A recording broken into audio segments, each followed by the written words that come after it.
It wasn't easy. Homesick, mostly during the winters, because the sun sets early. It's kind of depressing. Yeah. It cannot be my thing, but it's a thing. It's like a war. And I kept saying that to myself that I've got this until I reached here and 2 months passed and I realized I have not got any of this.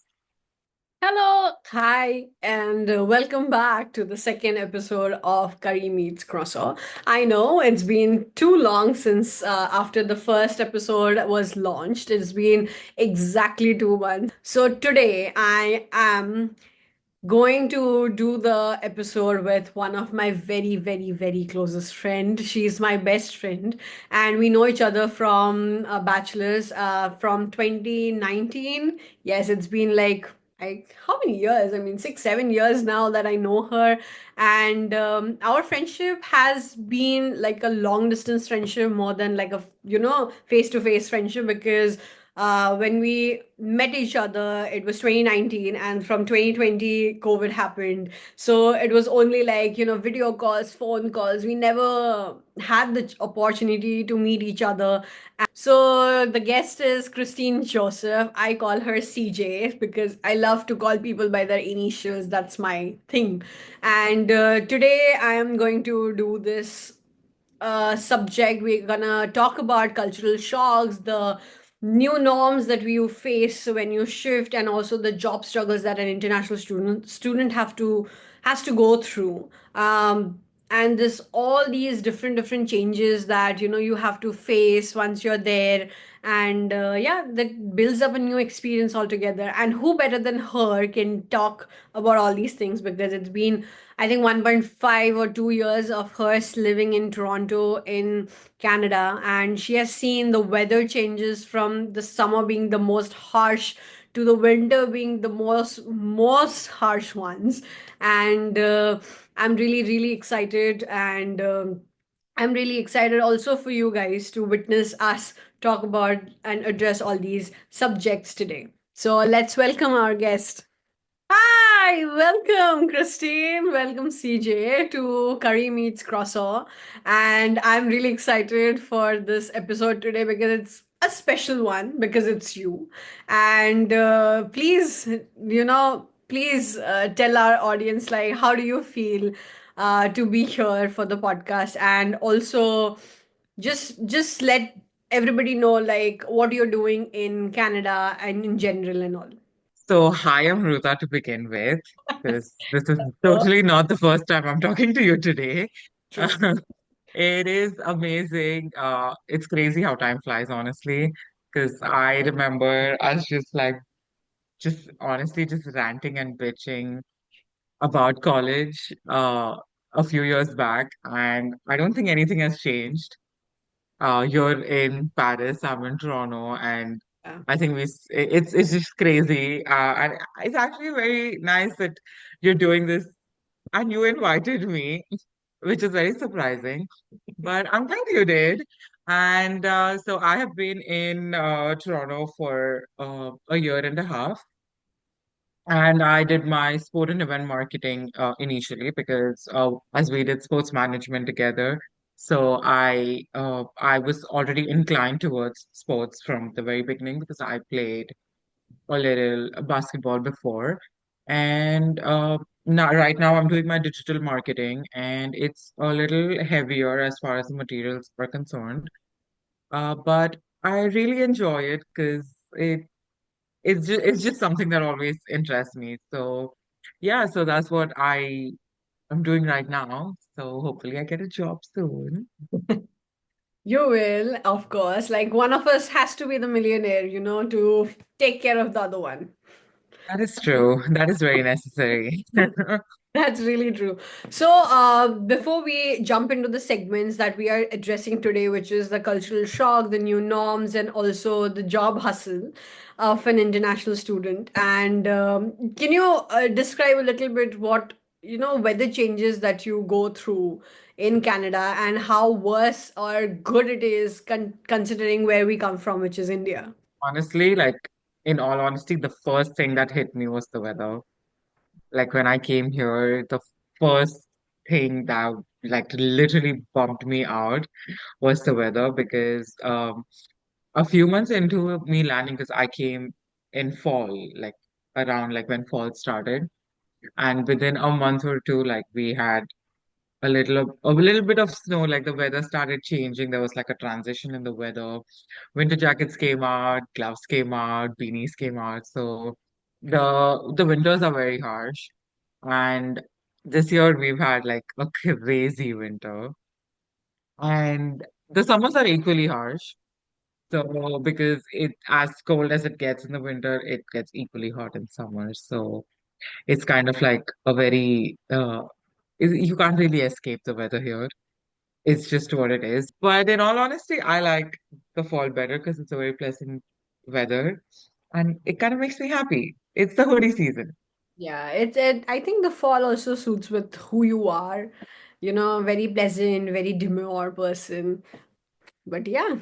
So our first segment today is the cultural shock and the first impressions that we all had when we moved to a different continent, a different country altogether. So, what was your first, impression of Toronto, and what are the things that surprised you, or were you overwhelmed when you landed, or you were in Canada? The first thing again that hit me was except like the weather, it was also how pretty the skies are. Because It's I so love like looking at the sky, but that was like it made me so happy whenever I stepped out of the house, like it's it's it's clear and it's so beautiful. So I kind of like I really like that. The first few things that I did see when I came here was like the Lake Ontario, the or Ontario Lake. I can't remember how they say it, but yeah, that. And then I also saw the CN Tower, which is it's quite pretty. And apart from that, I also saw my college has another campus near like the waterfront, and that is very pretty because for someone who grew up looking at marine lines half her life, when I look at water, it just kind of like calms me down, makes me happy. It honestly like it just keeps me alive.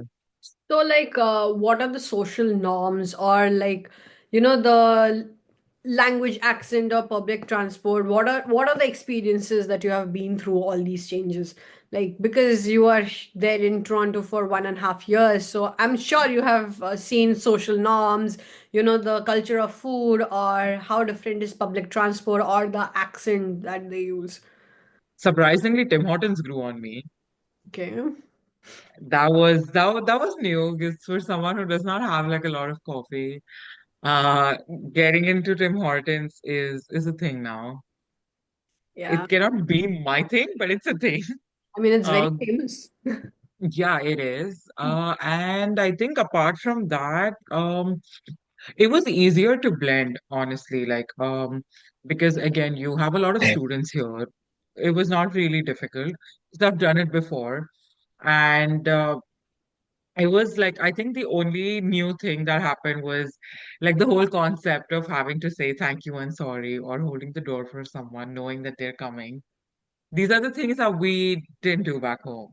These Yeah. are like the small things that we didn't do back home. Mumbai is a fight club. Like the Mumbai locals are like I learned to fight there. I learned to argue there. Yes, the I learned most the best comeback lines from there. So yeah, so compared to that, this travel is it's sophisticated. quite peaceful. Yeah. I must say it's quite peaceful.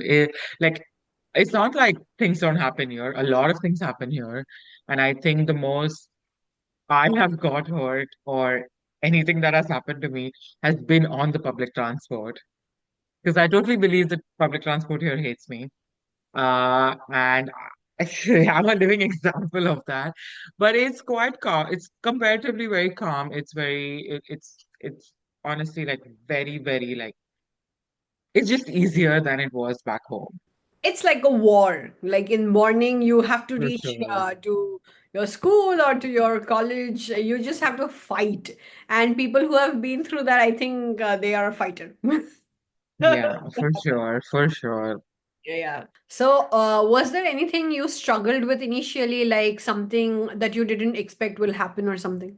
I had a little of support, to be very honest, because my sister came here before I did. So when she told me that it would be difficult to find a job initially, in my head, like how I planted it is because it's a city, I should not find it like very, very difficult. It should be fine. I've got this. And I kept saying that to myself that I've got this until I reached here and 2 months passed and I realized I have not got any of this. And that was like, I think that was one of like my major struggles. You don't entirely have a financial independence of your own, but you sort of have a responsibility of yourself and where to spend, where not to spend, how much to spend. And when you initially come here, also, your constant brain, your first instinct is to convert everything you see. I still do And that. when, yeah, like when you convert it and then your brain kind of space out, like you're like, no, I don't want this, I don't want that. And then you don't end up eating anything. And there is like a lot of, and that's where I feel like a lot of us make a lot of mistakes. Like we do not buy the correct, like when it comes to groceries, because we see the rates of everything, we don't buy stuff. And that's how like we our downfall begins. At least that's how my downfall began. Like I initially like because I started falling sick when I started living by myself. I started falling sick more often because of like, thinking about it and also when you have worked before back home and when you come here and you have to like you have to again live a certain way. Like you cannot really be very, very comfortable in what you're like you cannot have a lot of comfort, but you also have some comfort. Like you need to find your middle ground. So I think that was like one of my main struggles. God, I can't disagree to any of the things that you said. I think for me, being in Paris for like I think 7, 8 months, and initially even I thought that I can do it because I have been living like out of my home for when I was 18 and from 2019 itself.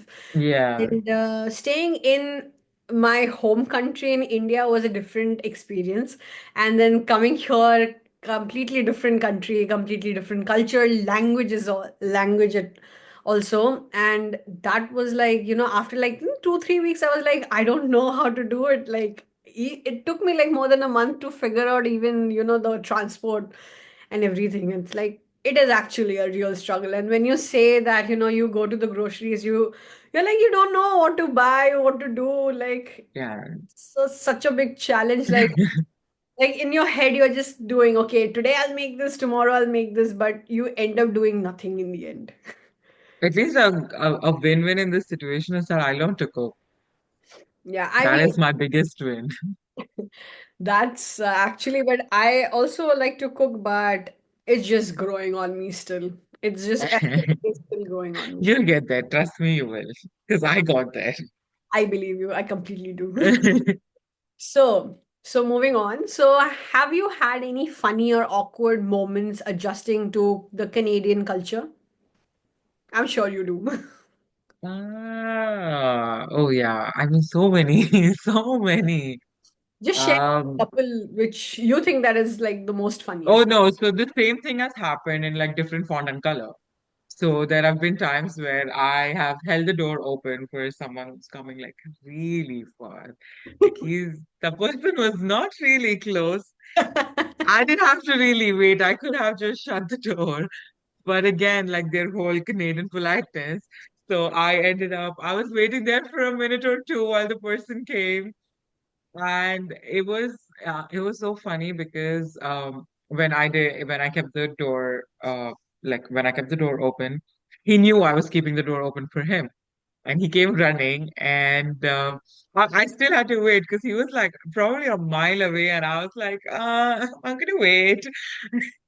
And and uh, and then both of us just ended up like he just said thank you. It was very awkward. I just smiled and I left. I was like, But I ended up doing this like a couple more times because you do it once and then I don't know if it's me. I think it's me. But once I do it once, I still kind of do it to like, I don't know. It's a thing. Like when I'm seeing like someone's coming, I just end up waiting. I'm like, you know what? I'm gonna wait. I will wait. So so yeah, so that was like something very awkward, funny. But even I have seen that after my classes are over and my friends are Mhm. like outside the campus we are just talking and somebody is like we are gonna leave, and maybe I have left a little early but I've heard them Uh-huh. and I actually wait for them to come by, and then it was like quite the opposite, that they don't wait and then they just leave, and I'm like, okay, am I supposed to wait or am I supposed to leave? Like, I'm very confused. I think that is also like maybe it can be a Canadian culture, but it also like we have been taught in that way as well.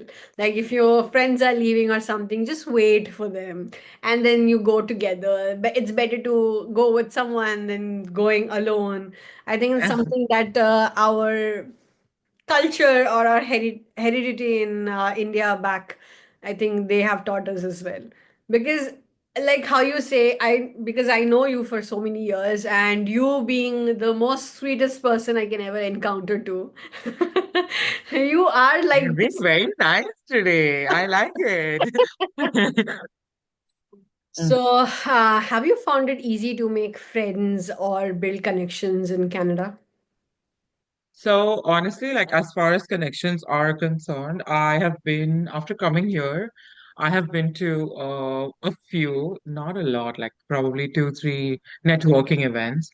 And honestly, like I've realized like college, my college does that, and I had like I had a really good experience because very recently, like they had MLSE, so it's one of like the top companies here, and they came. So Maple Leaf, because that's it's very famous here. So they had come, and I really enjoyed that networking event because at that networking event I had done a small internship, like an unpaid internship with Raptors. So like I brought that up because we got like a one-on-one time um with whoever was on the panel, and when I was talking to them, it was so good because I got to talk to them and tell them about Raptors, and they were kind of trying to help me as to how I could do it and like what steps I should take when my course gets over to look for a full time. And I feel like as we grow up, we understand the importance of a networking event. Yeah.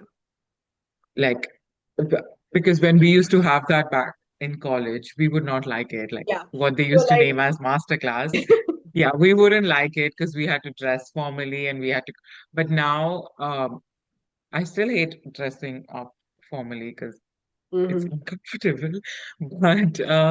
But I love going to a networking events because first of all, like that way, like I get to make connections on LinkedIn as well, and I get to talk to like people who are actually interested in what I'm doing. And in more than them being interested, I'm more interested in what they're doing and how they got where they got. Mhm. Because in every networking event, they just don't talk about the success. They also talk about all the failures, all the rejections. And it does motivate you a bit. So like when it comes to like networking, that's what that is. But with friends, I've realized like you've got to make your mistakes to find the right ones. And I think that works. I think that's the rule everywhere. True. Because, and I think that is like an unsaid rule that was there back home that is still there here. Because you meet people who have like minds Yeah. or just like same mental disorders, and you kind of just bond and it works. So, moving on to the second segment, which is called the embracing new norms and adjusting, like adjusting to different environment in general. Since we are talking for a while about all the struggles that an international student has to go through, how did your perspectives change after you moved from Asia to US? So, so the I think one of the main things that changed is I became more independent. I was very dependent on my parents, and to a certain extent, I still am. But there is a sense of independence that came. There is a sense of responsibility that I take.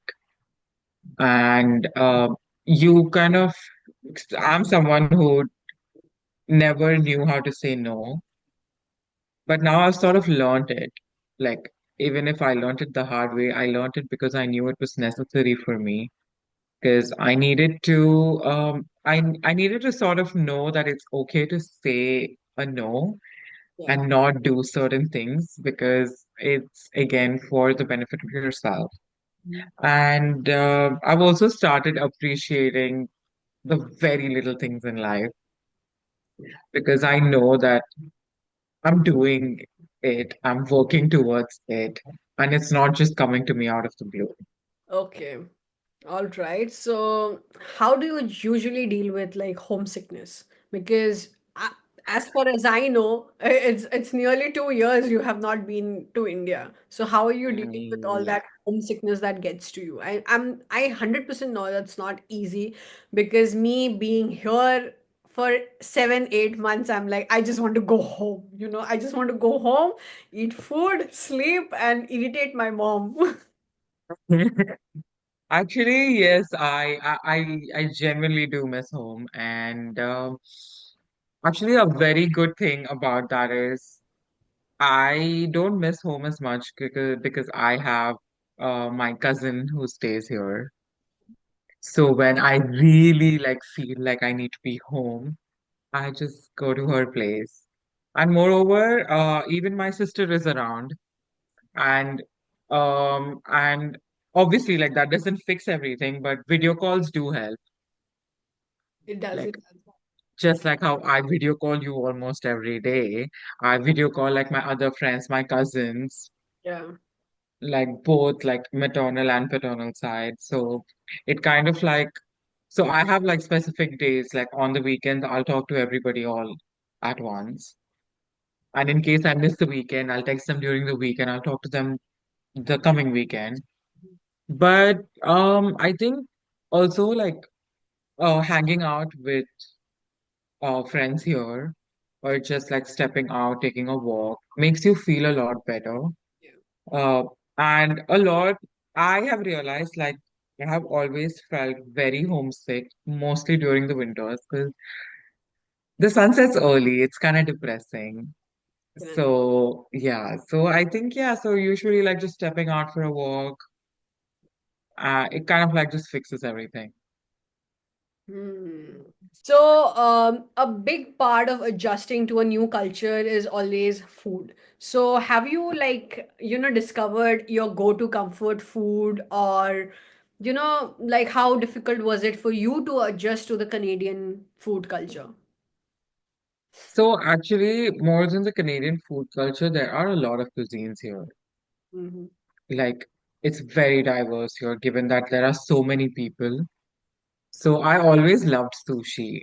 Like sushi is something that I really liked even back home. But I've realized like the sushi we get here is much better than what we get back home. But by far, Singapore has the best sushi ever. That was the best sushi I had when I went to Singapore. So, but coming back to your question, like my go-to food, irrespective, would be like to try something different. Like there is no specific cuisine that I want to have, but I have lately like started eating like a little Korean food and it's Love. good I because love. it hits my level of spice. I love it. And again, like I do all of that, but when I miss home, I cook food the way my mom would cook, or the way in my case my dad would also cook. And I would just cook that and I would just like sit down, have a have a chat with them while eating, and I'm golden. Okay, and last but not the least, the third segment is where we are going to talk about the job opportunities and the challenges that an international My students God. have to face through. I think, yeah, I've heard a lot about the jobs, and Feel just be you know, just share it. It wasn't easy, and in all honesty, it still isn't easy. I have been here for a year, and for some reason, I still cannot find a part-time. So I have worked like seasonally at different places. So there was this NHL fair. I was working for their fan fair for a couple of days, and after that, the Cirque du Soleil happened, and I worked there for a couple of months, and after that, Spirit Halloween happened, and after that, it kind of has taken a dip for me, and I feel like it is you need to have certain connections, but again, because it's the winters, also the seasons matter here. Because in the winters, not everyone steps out, not a lot is happening. Things are kind of very slow in the winter. So it's very hard to find a job. Mhm. And so it like honestly, like to keep it like very simple, you need to have connections, you need to meet a lot of people, you need to talk to n number of people. And because probably until a few years or even a few years back, going and dropping in resumes personally like was one of the most effort you would put to like get a job. But now that doesn't work because everyone's taking it online. Nobody wants your physical resume. Yeah, so in one word, you will say that it's not easy at all. Like how Yeah, the yeah. society, they generally think that, you know, once you move out, life is Yeah, set. because we're coming, when we're coming from back home, what happens is in our heads, we're like, you know what, they're going to pay us so much and it's per hour and, it's going to be great. But when you come here is when you realize, like, there are not enough jobs for as many people that live in the city. So that's a really great perspective that you have shared. But Mhm. speaking about jobs, many students they want to apply, you know, the post graduation work permit. So are you considering to do that? And like, are you seeing like, you know, to have a future in Canada after your graduation? Yeah, at least for now, yes. I will be applying for my postgraduate work permit because I want to gain like some experience here. And also, I feel like I have invested a lot of time and money here. So just doing my studies here and then heading back to India would not make any sense. Like it just doesn't sit right in my head because when I came here, the whole intention was to start from scratch. Mhm. And then if it's not working, it's a whole different thing. Like then I can be like, at least I tried. Yeah. And it didn't work out then. But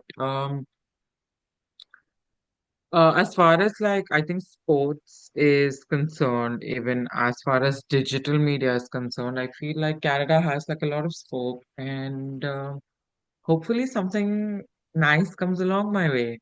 So, we are done with three segments that we wanted to address, but this is the twist. There is a twist actually.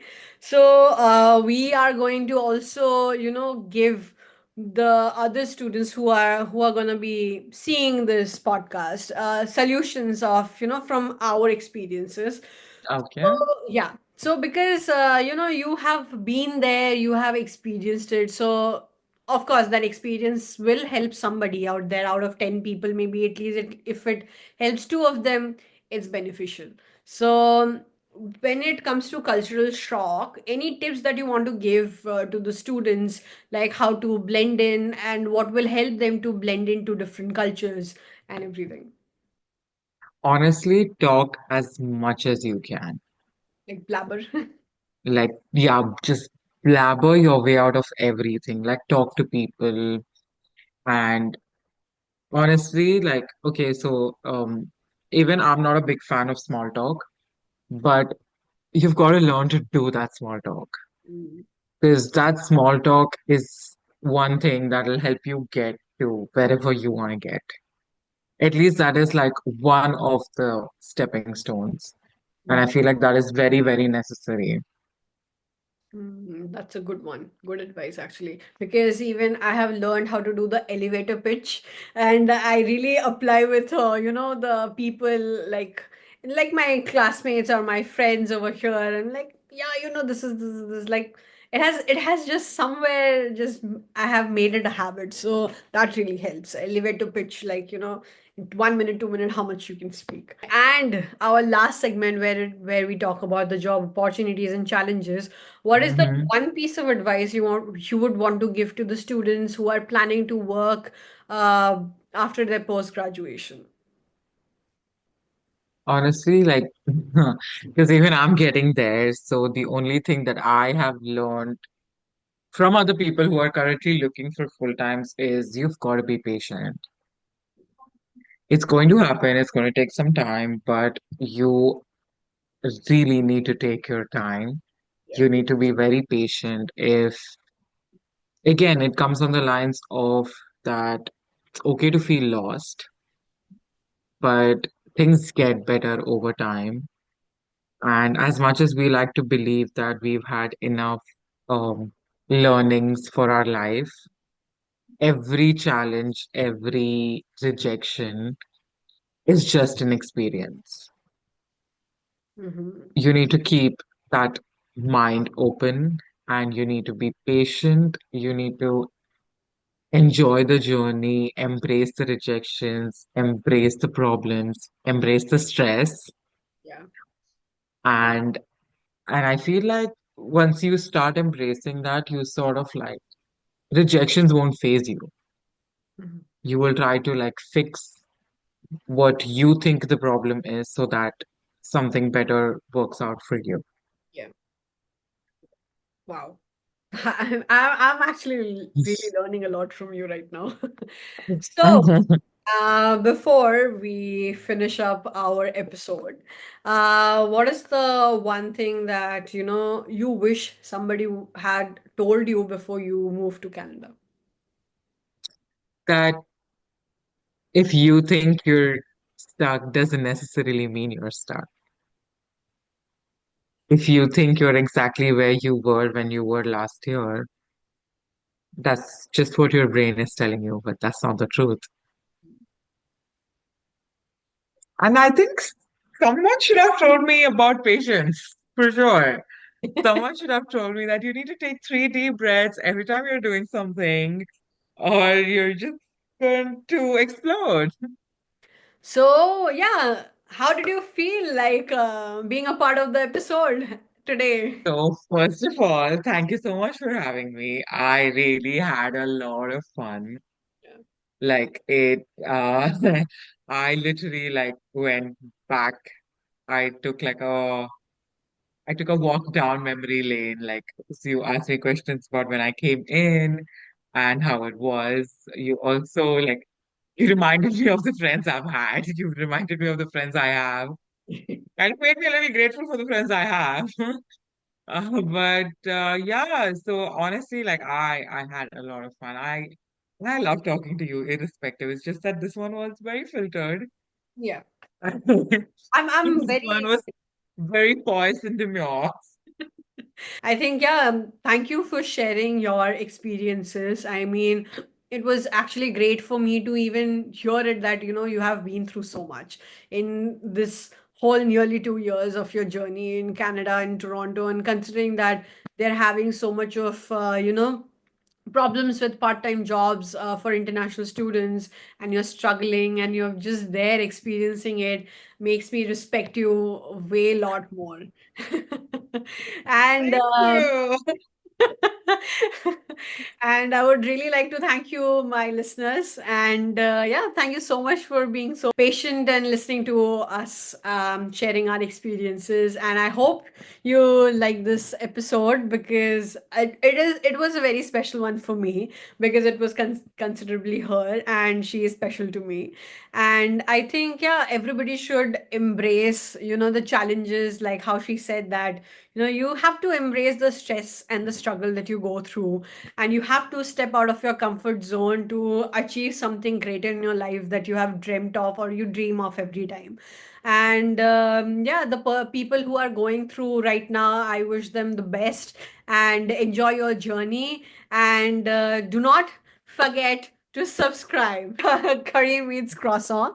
And I'm going to drop new episodes every week. Make sure you actually follow us on Instagram for more small updates about the podcast. And see you next time with a new episode with a new guest. And thank you, CJ, again for being a part of this episode and making it so much special. And thank you, everybody. Love you all. Bye. Toodles. And have a good night. Bye.